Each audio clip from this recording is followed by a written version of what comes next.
लोकसभा सार्वत्रिक निवडणूक 2024 या निवडणुकीच्या अनुषंगाने या ठिकाणी जळगाव दाबा, काकड दाबा, निकोल दाबा या ठिकाणचे रहिवासी आपल्या या जांब या गावामध्ये आपल्याला महाविकास आघाडीचे उमेदवार श्री नागेश पाटील आष्टीकर यांच्या प्रचारात या ठिकाणी आम्ही सर्वजण आलेलो आहोत।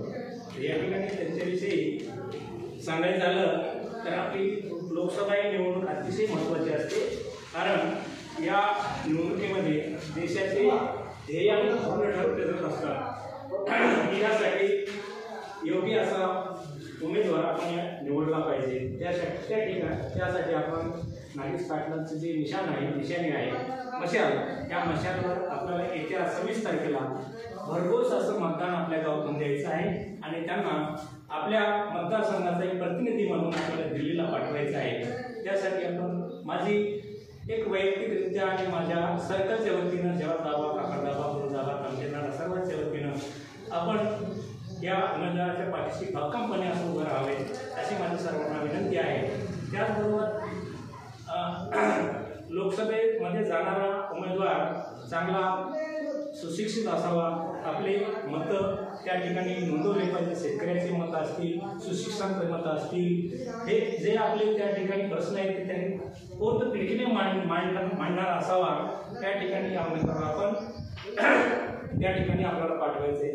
त्याचबरोबर महागाईचे निर्देशांक भरपूर वाढलेले आहे, त्याचबरोबर रोजगारीचा प्रश्न सुद्धा भयंकर आहे आणि आतापर्यंत बघितलं जर असेल आपण तर मोदी सरकारचे निर्णय हे बहुतांश सामान्य जनतेच्या विरोधातलेच आहेत, शेतकऱ्यांच्या विरोधातलेच आहेत, बेरोजगारांच्या विरोधातलेच आहेत। त्यासाठी आपल्याला हा उमेदवार निवडून देणं फार अगत्याचं आहे, गरजेचं आहे, एवढीच मी या ठिकाणी विनंती करतो। आणि येत्या 26 तारखेला आपण मशाल या चिन्हावर भरघोस असं मतदान करावं एवढे बोलतो।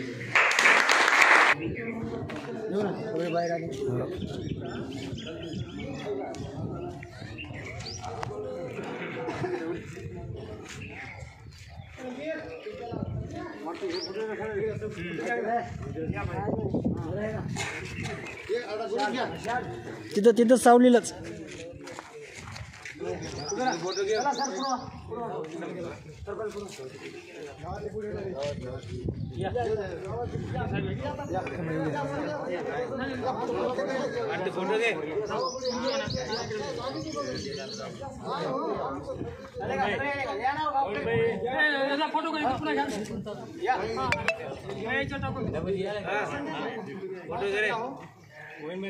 उद्धव साहब तुम आगे बढ़ो, हम तुम्हारे साथ हैं। उद्धव साहब तुम आगे बढ़ो, हम तुम्हारे साथ हैं। आष्टीकर साहब तुम आगे बढ़ो, हम तुम्हारे साथ हैं। आष्टीकर साहब तुम आगे बढ़ो, हम तुम्हारे साथ हैं। महाविकास आघाडींचा